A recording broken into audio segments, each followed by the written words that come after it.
Sir ನಿಮ್ಮಂಥವ್ರು ಬಹುಶಃ ಇದರಲ್ಲಿ ಇನ್ನಷ್ಟು ನೀವು ನಿಮಗೆ ಅವಕಾಶಗಳು ಕೊಟ್ಟಿದ್ರೆ ಇದರಲ್ಲಿ ನೀವು ಕೆಲಸ ಮಾಡಬೇಕು. ಬಿಕಾಸ್ ನೀವು ತುಂಬ ಹತ್ರದಿಂದ ಗಮನಿಸಿದ್ದೀರಾ ಈ ಇಶ್ಯೂಸ್ನ.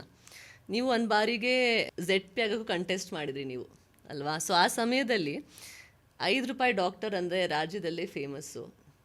ಮನೆ ಮುಂದೆ ಸಾವಿರಾರು ಜನ ಪೇಷಂಟ್ಸು, ಅವರೇ ನಿಮಗೆ ಅವಾರ್ಡ್ಸ್ ಕೊಟ್ಟರು, ನೀವು ಇಂಥ ಡಾಕ್ಟ್ರು ಅಂತ. ಆದರೆ ಎಲೆಕ್ಷನ್ ಅಂತ ಬಂದಾಗ ಸರ್ ಯಾಕೆ ಅವರು ಕೈ ಹಿಡಿಲಿಲ್ಲ ಜನ? ಒಂದೇ ಒಂದು ಮಾತನ್ನು ಹೇಳ್ತೀನಿ ಕೇಳಿ. ನೀವು ರಾಜಕೀಯದ ಬಗ್ಗೆ ಮಾತಾಡ್ತಾ ಇರೋದ್ರಿಂದ, ನಾನು 2010ರಲ್ಲಿ ನಾನು ಎಲೆಕ್ಷನ್ ನಿಂತ್ಕೊಂಡಾಗ ನಿಜವಾಗ್ಲೂ ನಾನು ಎಲೆಕ್ಷನ್ ನಿಂತ್ಕೋಬೇಕು ಅಂತ ಏನೂ ಇರಲಿಲ್ಲ. ನನ್ನ ಹೆಂಡ್ತಿನೇ ಕೂಡ ಅವರು ಪ್ರೆಷರ್ ಮಾಡಿಬಿಟ್ಟು ಎಲೆಕ್ಷನ್ ನಿಂತ್ಕೊ ಅಂತ ಹೇಳ್ತಿದ್ರು. ಒಂದು ಸರಿ ಏನಾಯ್ತದೆ ಅಂದರೆ ಅವಳು ಸೋತ್ರೆ ನನಗೊಂಥರ ಆಗುತ್ತೆ. ನಾನೇನು ಅವಾಗ ಕುಮಾರಸ್ವಾಮಿಗೆ ಕೂಡ ನಮ್ಮ ಮನೆಗೆ ಬಂದಿದ್ದರು, ನೀನು ನಿಂತ್ಕೊ ಅಂತ ಏನೋ ಎಲ್ಲ. ನಾನು ನಿಂತ್ಕೊಂಡಿದ್ದೆ ಎಲೆಕ್ಷನ್ಗೆ. ಆವಾಗ ಸ್ಟೇಟಲ್ಲಿ 2ನೇ ಹೈಯೆಸ್ಟ್ ಲೀಡಲ್ಲಿ ನನ್ನ ಗೆಲ್ಲಿಸಿದ್ರು. ಆಮೇಲೆ ನನಗೂ ಒಂದು 10 ತಿಂಗಳು ಜಿಲ್ಲಾ ಪಂಚಾಯತಲ್ಲಿ ವೈಸ್ ಪ್ರೆಸಿಡೆಂಟ್ ಆಗಿದ್ದೆ. ಓಕೆ. ಮಾತ್ರ ಅಲ್ಲಿ ನನ್ನ ಅನುಭವ ಏನಪ್ಪ ಅಂತಂದರೆ, ನಾವು ಬರೀ ಇದರಲ್ಲಿ ಒಂದೇ ಒಂದು ಫೀಲ್ಡ್ ಬಗ್ಗೆ ನಾವು ಯೋಚನೆ ಮಾಡ್ತೀವಿ. ಅಲ್ಲಿಗೆ ಹೋದಾಗ ನಮಗೆ ಗೊತ್ತಾದದ್ದು ಅಂತಂದರೆ 70 ಡಿಪಾರ್ಟ್ಮೆಂಟ್ಗಳಿರ್ತವೆ. ಕರೆಕ್ಟು. ಅಲ್ಲೂ ಕೂಡ ನಾವು ಏನಾದರೂ ಒಂದು ಬದಲಾವಣೆಗಳನ್ನ ತರಬೇಕು ಅಂತ ಆಸೆ. ಆಮೇಲೆ ನಾವು ಏನನ್ನು ಅಲ್ಲಿ ಹಣಕಾಸಿನ ಲಭ್ಯತೆ ಇದೆಯೋ ಮತ್ತು ಅಲ್ಲಿ ನಮ್ಗೆ ಏನೇನು ಮಾಡಲಿಕ್ಕೆ ಸಾಧ್ಯ ಇದೆಯೋ ನಾವು ಅದು ಪ್ರಯತ್ನನ ಮಾಡಿದ್ದೀನಿ.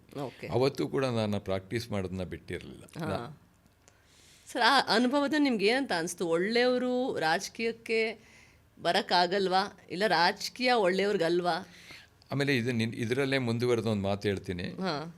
ಅದೇ ನಿಂತ್ಕೊಂಡಾಗ ನಾನು MLA ಎಲೆಕ್ಷನ್ಗೆ ನಿಂತ್ಕೊಳ್ತೀನಿ ಅಂತ ಹೋದಾಗ, ಅಲ್ಲಿ ನಾನು ಇಂಡಿಪೆಂಡೆಂಟಾಗಿ ನಿಂತ್ಕೊಂಡಾಗ ಬರೀ ನನಗೆ ಜಿಲ್ಲಾ ಪಂಚಾಯತಲ್ಲಿ ಓಟ್ ಹಾಕಿದಷ್ಟು ಹಾಕಲಿಲ್ಲ.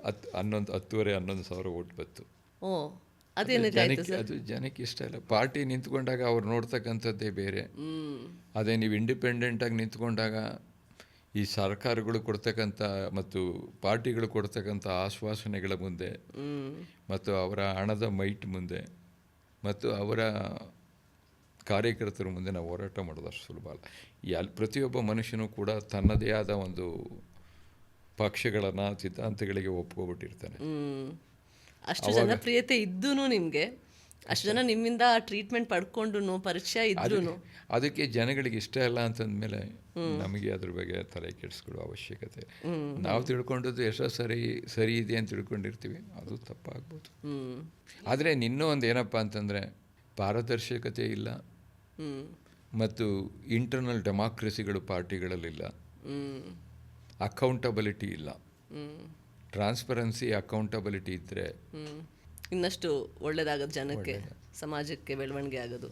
ಸರ್, ನೀವು ಆ್ಯಸ್ ಅ ಡಾಕ್ಟರ್ ನೀವು ತುಂಬ ಪ್ರಾಕ್ಟಿಕಲ್ ಥಿಂಕರಾ, ಇಲ್ಲ ನೀವು ಒಂದು ಹಂಚು ಇಂಟ್ಯೂಷನ್ ಮೇಲೆ ಹೋಗ್ತೀರಾ? ಅಲ್ಲ, ಇವಾಗ ಇಂಟ್ಯೂಷನ್ಗಿಂತೂ ನಮಗೆ ಇರತಕ್ಕಂಥ ಬೇಸಿಕ್ ನಾಲೆಡ್ಜಿಂದ ನಾವು ಒಬ್ಬ ಡಾಕ್ಟ್ರಾಗಿ ನಾನು ಕೆಲಸ ಮಾಡ್ಬೋದು. ಅದೇ ರೀತಿ ಸಮಾಜದಲ್ಲಿ ಬದಲಾವಣೆಗಳಿಗೆ ಏನಾದರೂ ನಮ್ಮ ಕೈಲಾಗ ಸಾಧ್ಯವಾ, ನಾವು ಏನಾದರೂ ಮಾಡಲಿಕ್ಕಾಗುತ್ತಾ ಅನ್ನೋದ್ರ ಬಗ್ಗೆ ಆಲೋಚನೆ ಮಾಡ್ತೀನಿ.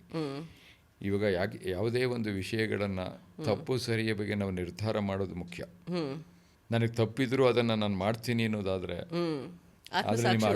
ನೀವು ಅಡ್ಜಸ್ಟ್ಮೆಂಟ್ ಮಾಡ್ಕೋತೀರಿ, ಇಲ್ಲವರೆ ನಿಮ್ಮ ಆತ್ಮಸಾಕ್ಷಿಗೆ ವಿರುದ್ಧವಾಗಿ ಹೋಗ್ತೀರಿ.